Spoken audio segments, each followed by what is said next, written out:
Good afternoon.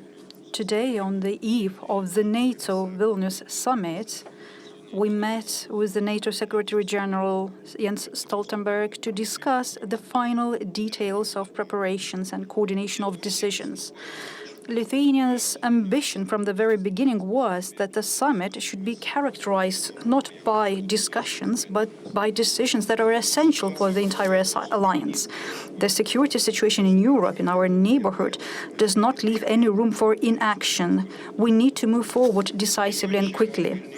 Tomorrow, the leaders of the entire alliance will meet here in Vilnius. Some of them will come this evening. For the first time, Finland will be attending the summit as the full NATO member. I look forward to a breakthrough on Sweden as well, and I look forward with hope to a trilateral meeting later this evening. The fact that we are meeting in the neighborhood of an aggressor sends a strong signal of our unity and resolve. We are united and will defend every inch of the alliance. Our unity and resolve must be reflected not only in declarations, but also in decisions we will take here in Vilnius in the coming days. Thanks to the allies, Vilnius will be one of the safest places in Europe during the NATO summit, in the air, at sea, and on land. We want to feel that safe all the time, and we will work towards it because we are at the front line of NATO. The security situation in the region is becoming more complex, with new factors that we must take into account, such as the potential arrival of the Wagner mercenary group in our neighborhood, the deployment of nuclear weapons in Belarus. All of this underlines the need to strengthen deterrence and forward defense. Germany's leadership position and its commitment to permanently deploy a brigade in Lithuania is an excellent example that reflects the security situation in the region. The security of NATO's eastern flank should be a priority for the alliance as a whole, and we need to swiftly implement the decisions taken in Madrid on forward defense and to approve new defense plans in Vilnius. This is the best deterrent. We need to agree and continue to grow stronger together. The unity of the allies is demonstrated by the determination to spend at least 2% of GDP on defense. We must not give Russia the slightest pretext to test our unity and our responses. One of the main topics of the agenda of the summit is Ukraine. We all understand that only its victory will bring security and stability back to Europe. The allies need to agree on further military support for Ukraine until complete liberation of its territories. We also understand that Ukraine must be fully integrated into the transatlantic security structures and become a member of NATO. The time is over for repeating promises. It is time to agree on a clear plan on how we will achieve this. We have no choice but to agree and send a strong signal to Ukraine. The prospect of membership is extremely important for a country that has been fighting heroically against the Russian monster for almost a year and a half. Vilnius has to be the place from which good news reaches the Ukrainian people. Let's not forget that NATO is the strongest defense alliance in the world. We are strong in military terms and will defend ourselves against any aggression if necessary. At the same time, we are strong in terms of our values, unity and solidarity. All hostile attempts to divide us, to drive us apart, failed. Despite all challenges, we are more united and stronger than ever. Lithuania has the great honor of welcoming our allies to our capital, celebrating its 700th anniversary. I believe that the meeting in Vilnius will be a meeting of unity, resolve, and strength. Thank you. President Nausėda, dear Gitanas, thank you so much for the warm welcome, and let me also thank the government of Lithuania and the people of Lithuania for hosting the upcoming summit here in Vilnius. This week at the NATO Summit, we will strengthen our deterrence and defense, including with more investment. We will step up our support for Ukraine and move Ukraine closer to NATO. And we will work even more closely with partners to support the rules-based international order. I was last here in Lithuania just 2 weeks ago. Together we met Lithuanian and German troops participating in Exercise Griffin Storm, demonstrating our ability to reinforce our presence in Lithuania to brigade size.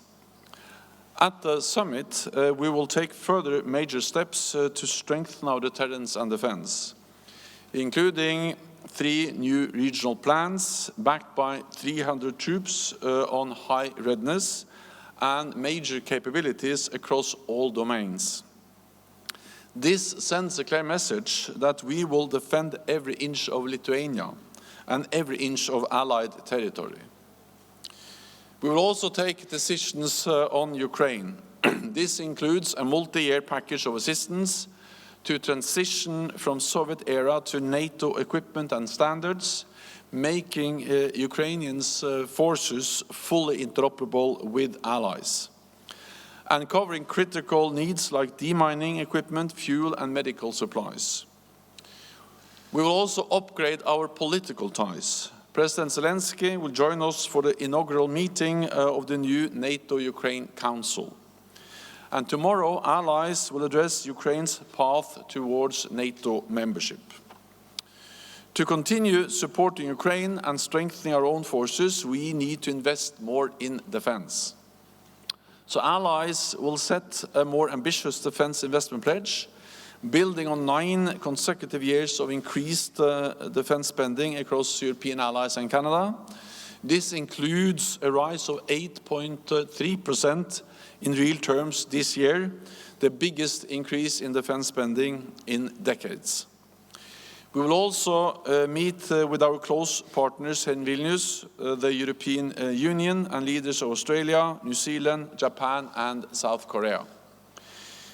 This will be Finland's first summit as a NATO ally, and we look forward to Sweden joining as soon as possible. I will meet with President Erdogan and Prime Minister Kristersson later today as the next step in this process. So President Nausėda, thank you again for your hospitality and Lithuania's many contributions to NATO. Thank you. Okay, we'll start with political. Lady in green. Thank you very much. I have a question both for the Secretary General and the President. Ukraine's Minister Kuleba tweeted earlier today that NATO allies have reached consensus on removing MAP, but he also added that it is the best moment to offer clarity on the invitation to Ukraine to become a member. So I was wondering if you could both update us on where those discussions are and what concretely the alliance can offer Ukraine at this stage when it comes to the prospect of membership. Thank you. So consultations are going on, and there will be other meetings taking place today. But I'm confident that all allies will agree on a very clear message also when it comes to Ukraine. No final decision has been made, but at the summit I'm absolutely certain that we'll have a unity and a strong message on Ukraine. I put forward a package in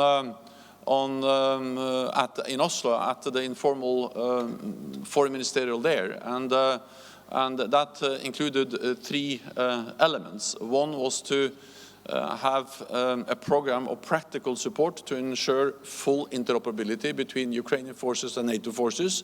This will move Ukraine closer to NATO. The other element was to establish the NATO-Ukraine Council. This will be a platform to consult and also to make decisions together. And the third element was to remove the requirement for the membership action plan, turning the membership process for Ukraine, moving it from a 2-step process to a 1-step process. And now we are discussing these elements and this package, and also finalizing the discussions and the negotiations on the precise language. So I will not go into the details about what allies are in the process of agreeing, but I welcome the fact that we are now building on the package that was launched in Oslo, and I'm confident that we have a good and strong and positive message when the leaders meet.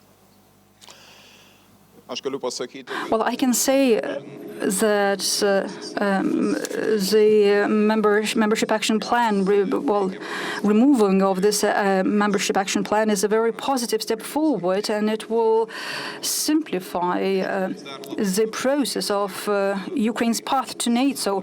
But we also need a very clear signal that Ukraine's membership in NATO is really possible when conditions allow. And in this respect, we have to move forward than the language of the Bucharest Summit, which only talks about open doors of NATO. We want to avoid a situation where Ukraine's NATO membership becomes a horizon. The more you get closer, the more it moves forward from you. So Ukraine today really needs very specific signals about the fact that once conditions allow, it will definitely, not on paper, but for real, become a member of NATO. We probably all agree that Ukraine's armed forces is one of the most experienced armed forces in the world because it has gained this experience and on the battlefield. It is a nation with armed forces that is doing its best to protect its country's sovereignty, independence, and we have not only to admire their fight, but also to boost their spirit with specific political decisions. General, what is specifically preventing NATO from committing to accept Kyiv into the bloc after the war? Ir prezidente, jums klausimas, kiek Lietuva yra pasiryžusi spausti sąjungininkės, jog atlieptų Ukrainos interesus dėl narystės NATO? Ačiū. To accept what? Sorry. Accept Ukraine into the NATO. Yeah. Well, all allies agree that Ukraine will become a member of the alliance, and I'm confident that the summit will make decisions which will be strong and positive on Ukraine. And we are now discussing this package that was launched in Oslo of practical support to enable full interoperability between Ukrainian forces and NATO forces, stronger political ties with the NATO-Ukraine Council, and then the removal of the membership action plan. And of course, this is about moving Ukraine closer to membership. But again, the final decisions will be taken when every ally, when we all agree and the leaders meet tomorrow. So it's too early to announce exactly the specific decisions and the specific language. I think also it is important to communicate that all allies agree that Ukraine will become a member of the alliance, but we also agree that NATO's door remains open, and we have demonstrated that by inviting Finland and Sweden to become members, and and Finland is already a full member. And we have also reiterated again and again that, of course, it is for the allies and Ukraine to decide when the time is right to invite Ukraine to be a full member. The most urgent task now is to ensure that Ukraine prevails as a sovereign and independent nation in Europe, because unless Ukraine prevails, then there is no membership issue to be discussed at all. So I think it's extremely important that we continue to ensure that allies are providing weapons, ammunition, training, spare parts to Ukraine, so they are able to liberate more land, but also to deter Russia from further aggression. As I've mentioned, some things are really we are very happy about certain things. For example, not only about the pledge to support Ukraine militarily, but also to remove the membership action plan and to establish a NATO-Ukraine Council. For me, what is also very important is that Ukraine has a real algorithm of how it's going to go closer to NATO. And in this respect, the assessment of reforms is necessary, constant monitoring of progress on this path, which would show that we are serious about the membership of Ukraine in NATO, and we believe that this process has to be limited in time.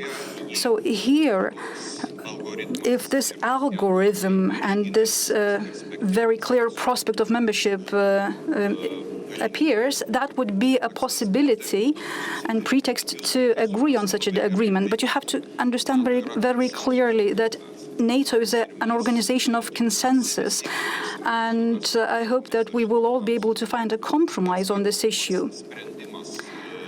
The decision at the summit does not mean that membership becomes a reality. There's a very long process of ratification in the capitals, and we see from the example of Sweden that this ratification process, for one reason or another, can become very long. But for me, the most important thing is that tomorrow and the day after tomorrow, Vilnius adopts decisions that would make Ukraine's membership in NATO not a theory, but a practical possibility. Denmark, front row here.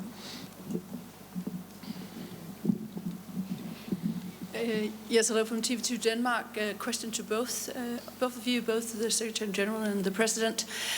We hear now a report from Turkey that Erdogan is actually connecting a future EU membership for Turkey with Sweden's accession to NATO. What do you think about that? And if Sweden doesn't get a yes from Erdogan at this summit, do you then fear that this can drag on for a very long time? I support Turkey's ambitions to become a member of the European Union. At the same time, we need to remember that what we agreed in Madrid was a specific list of conditions that Sweden has to meet to be a full member of the alliance. And Sweden has met these conditions, and that's about removing restrictions on arms exports. That has happened.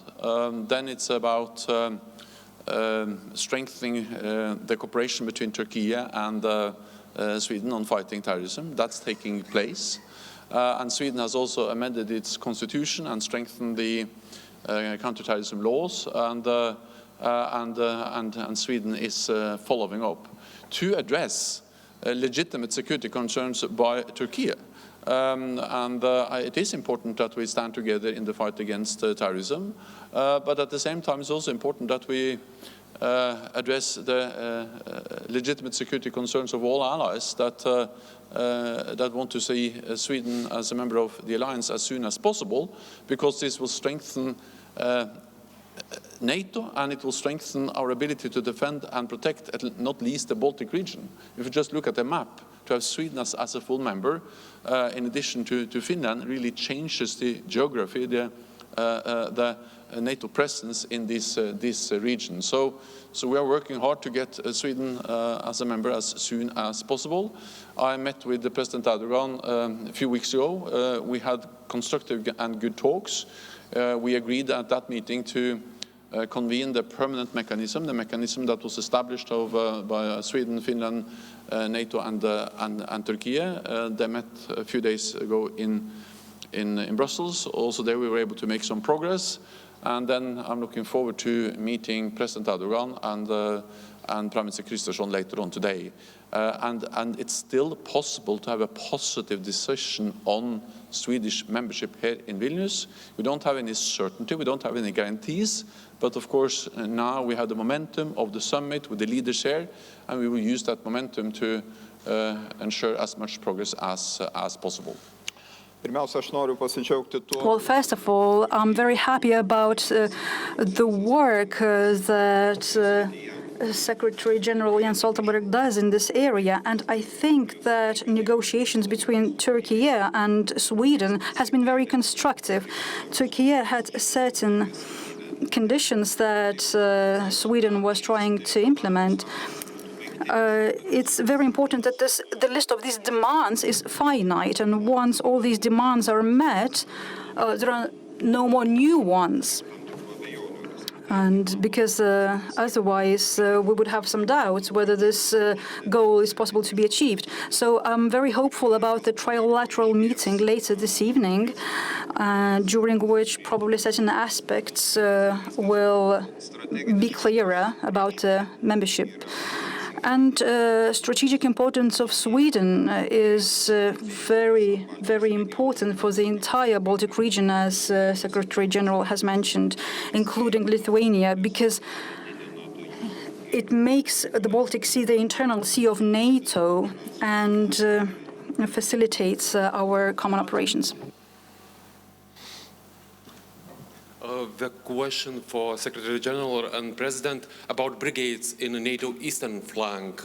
Germany promised brigade in Lithuania, Canada promised in Latvia. Do you see the need of more formal agreements or declarations for establishment these plans in a NATO format?